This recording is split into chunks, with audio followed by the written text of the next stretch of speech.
უწყვეტი პროევროპული პროტესტის 351 დღეს ქართული ოცნების შინაგან საქმეთა სამინისტრომ გზის ხელოვნურად გადაკეტვის საბაბით აქციის მონაწილეები ისევ დააკავა. დაკავებულთა შორის იყო მედია ჩეკერის ჟურნალისტი ნინია კაკაბაძეც, რომელიც რუსთაველის გამზირზე პროფესიულ მოვალეობას ასრულებდა. ჟურნალისტი დაკავებიდან რამდენიმე საათში გაათავისუფლეს, თუმცა სასამართლო მის მიმართ შედგენილ სამართალდარღვევის ოქმზე მაინც იმსჯელებს. მოგვიანებით საქართველოს ჟურნალისტური ეთიკის ქარტიამ განცხადება გაავრცელა, სადაც ის მისი მედია პლატფორმის მედია ჩეკერის ჟურნალისტის ნინია კაკაბაძის მიმართ შედგენილი ადმინისტრაციული სამართალდარღვევის ოქმის გაუქმებას ითხოვს. მოგრეთ დამაკავეს მომიყვანეს ამ შენობაში, დიდი ხანი მალოდინეს, ბავშვთან დარეკვის უფლებას არ მაძლევდნენ ძალიან დიდ ხანს.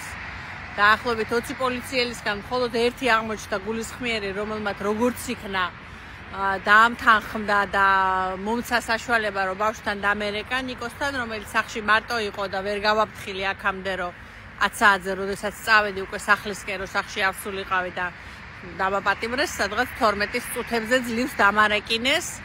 აქ მანამდე არ მარეკინებდნენ, ადვოკატთან ბოლომდე არ დამარეკინეს, მაგრამ აი ახლა გამომიშვეს, მაგრამ კარგი იყო, ისე დიდი ექსკორტით მომაქანეს აქ როგორც ცნობილი კრიმინალი და ახლა ასე ძაღლივით გამომაგდეს გარეთ. გუშინსაღამოს პოლიციამ პროტესტის აქტიური წევრი ლეილა ცომაიაც დააკავა. პოლიციამ ცომაია თავისუფლების მეტროს მიმდებარე დაიყვანა, თუმცა მოგვიანებით ხელწერილის საფუძველზე გაათავისუფლა. პოლიციური რეჟიმი. და ფრთხილად რა.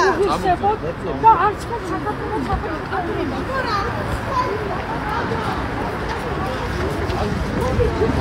ეს არ მეშინია და არ შეშინია. Zivanishi's political regime.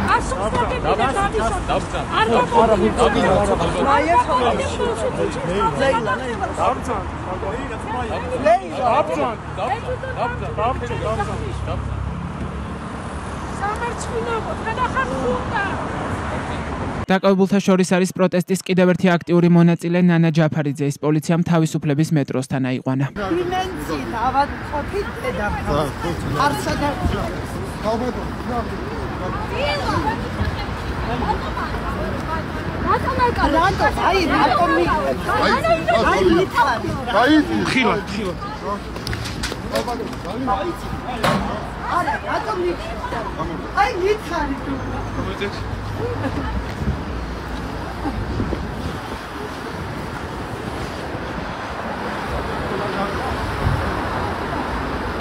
გუშინსაღამოს მეორედ დააკავეს აქციების აქტიური მონაწილე ირაკლი კალანდაძე. პირველი დაკავების შემდეგ 24 ოქტომბერს მას სასამართლომ 4დღიანი პატიმრობა შეუფარდა. მეორე დაიყვანეს აქციების აქტიური მონაწილე ანუკა გამსახურდია. პირველად ის 24 ოქტომბერს დააკავეს. როგორც გამსახურდია, მაშინ სოციალურ ქსელში დაწერა, სასამართლო მას სიტყვიერი გაფრთხილება მისცა.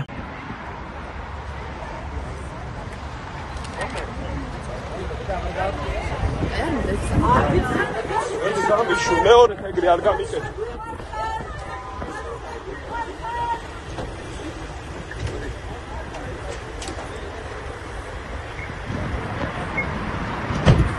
გუშინსაღამოს დაკავებულთა შორის არიან უწყვეტი პროტესტის მონაწილეები ანა ბდეიანი და აფხაზეთიდან დევნილი 76 წლის გურამ ქუხილავაც. როგორც ქუხილავამ გათავისუფლების შემდეგ მედიასთან თქვა, ის საღამოს 22 საათისთვის მეტროსადგურ რუსთაველიდან პოლიციამ ამოიყვანა და ერთ-ერთ განყოფილებაში გადაიყვანა, სადაც დაახლოებით 2 საათის განმავლობაში იმყოფებოდა. ქუხილავას თქმით, პოლიციამ მას განყოფილებაში მორალური შეურაცხყოფა მიაყენა.